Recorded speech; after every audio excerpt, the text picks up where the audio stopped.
Hello and welcome to episode 46 of the Real World Draft Series here on the channel.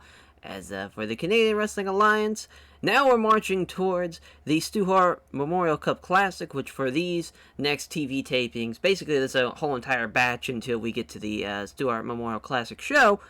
Going to be a lot of qualifying matches for this, and there's going to be a lot of basically all the matches you're going to see on the TV are going to be qualifying cup matches. So, going to be really building up towards that for the next couple of weeks here. As without further ado, that's pretty much all we have to talk about. As far as we got no mail, we got nothing like that. As let's go on towards the show now. As for the two pre-show matches, the first of two, we have the Dark Order losing to the Violence Giants. The Violence Giants getting the win as Shuji Ishikawa pinning Stu Grayson with the big boot.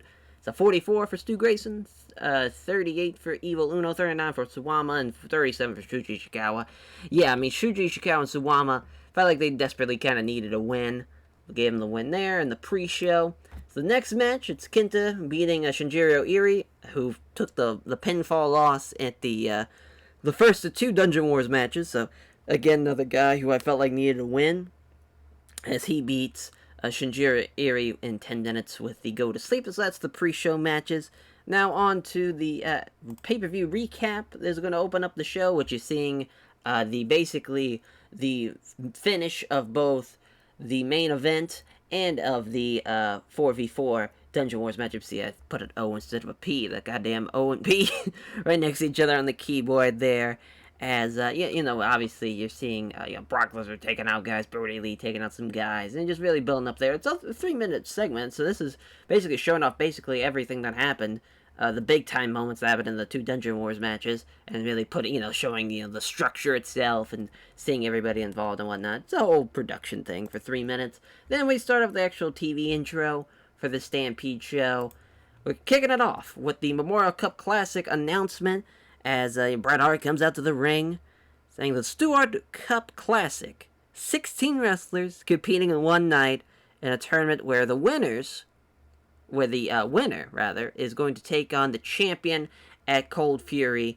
As far as the champions and Kevin Owens are getting a bye, the champions, I want to make this is for this segment, we're going to name them all out. So the champions being Pac, Brody Lee, Roderick Strong, and then Kevin Owens, who got the bye thanks to winning that Fatal 4-Way match. So basically, he didn't have to qualify. That's kind of really what his big, unique opportunity was, is getting a first-round bye into the tournament. But then out comes Sasha Banks. And Sasha goes, what the hell, Brett? I didn't hear my name being mentioned and saying the bye is for the champions. So why the hell can't I be in the Stu Hart Memorial Cup Classic? Is it because I'm a woman? Like, what is it that I have to do? I've proven I'm the best. Why not let me prove it that I'm the best in this company? Let me prove that I can beat the women and I can beat the men. Give me that opportunity. Give me that chance. The chance that I deserve, because I am one of the champions here in the Canadian Wrestling Alliance. I think I deserve to have one of those first-round buys and be in the Stu Hart Cup Classic. Which Brett, kind of ponders it and goes, you know what? You're right. You are exactly right. You've proven that you're the best in the women's division today. And, you are one of the absolute best we have.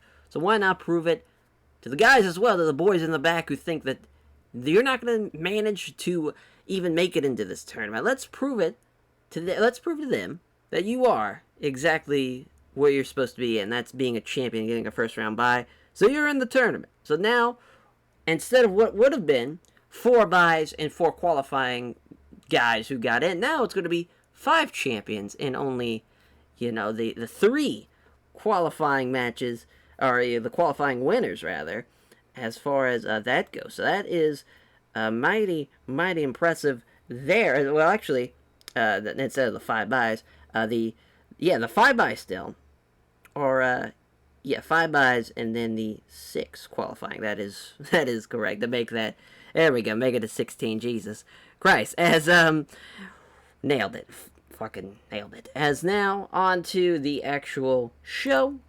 With the matches, as the first of the 2 qualifying matches you're going to see tonight. Chris Hero taking on Hiroshi Tanahashi. What a fucking dream match this is for me. I mean, this is something that has been awesome to see. As the finish was supposed to be Tanahashi going for a high fly flow. Hero catches him with the elbow. Then takes him out with another elbow just for good measure. 1, 2, 3. But here we get a Hangman's clutch win in 11:48. Guess you could have went with the same thing, catching him with the elbow, then into the Hangman's clutch for the tap out. But it is what it is. Is Hero getting the win? He gets a 47 as Tanahashi with a 45. Outperformed Hiroshi Tanahashi. Way to go, Chris Hero. So now the first man to qualify for the Memorial Cup Classic is Chris Hero.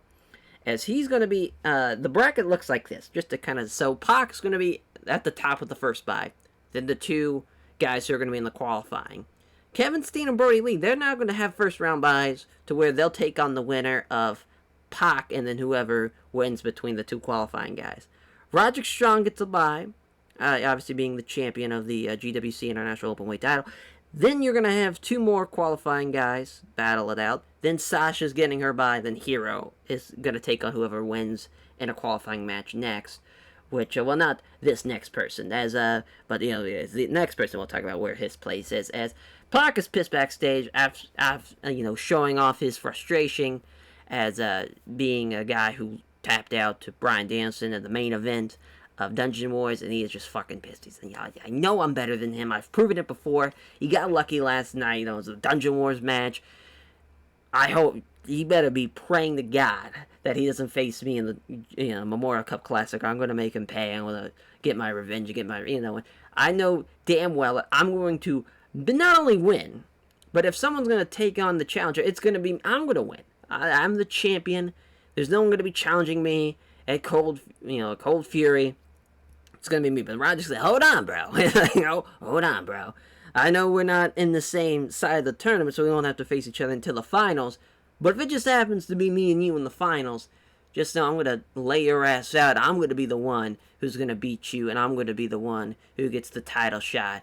As Pac, and they get a little heated getting into it. Pac and Roger Strong, Shima and Ricky Boy trying to have to separate them, making sure there's not a brawl backstage. Obviously, a heated Pac is just getting the frustration to him, almost fighting his own stablemates. It's getting to, he's angry, an upset Pac there as the main event now. While we're already in the main event, but that's how these qualifying matches go.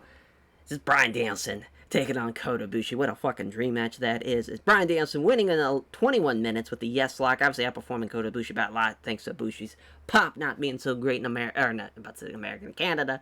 So hence why that happened there with Bryan Danielson getting the easy win. For him, is 71 for the in-ring performance, 50 for Kota Ibushi. So he's going to take on whoever, if he beats his qualifying opponent, he'll take on Roderick Strong in the second round, so he's on that side. So he's next to Roderick Strong there. So interesting. Could take on Roderick Strong in the second round. Very, very likely to see that happening. As I guess depends on who qualifies against him. As a post-match promo with supposed to be off. Pac was supposed to be off screen, but that's all right. So post-match promo for Bryan Danielson, being interviewed by Renee Young. As Renee's just Bryan, you qualify for the Memorial Cup Classic. You just tapped out the Canadian heavyweight champion, and Pac, you're really getting a lot of wins underneath your belt. You're obviously being the former world heavyweight champion. You are someone that is one of the high favorites going into this. What was your strategy going into the match with Kota Ibushi? He just praising Kota Ibushi for his skill and his toughness. It sounds like a WMA 5 promo, but praising him for Kota Ibushi. He's one of the absolute best in the world today, and he proved it here tonight, going the distance with me. Finally get to tap him out with the yes lock.